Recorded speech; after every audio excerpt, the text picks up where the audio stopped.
yam phu lơ yo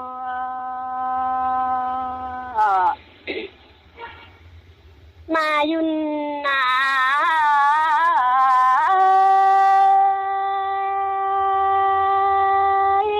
ya ma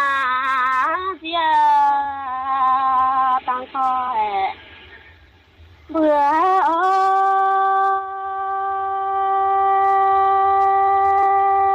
mai nhân na tin thề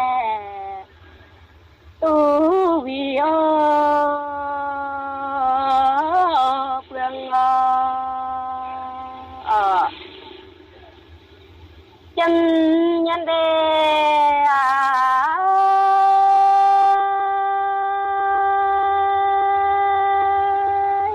tung tin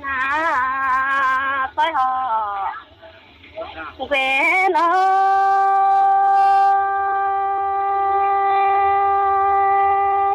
dần kia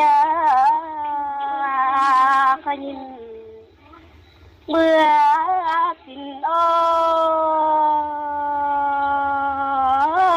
miêu la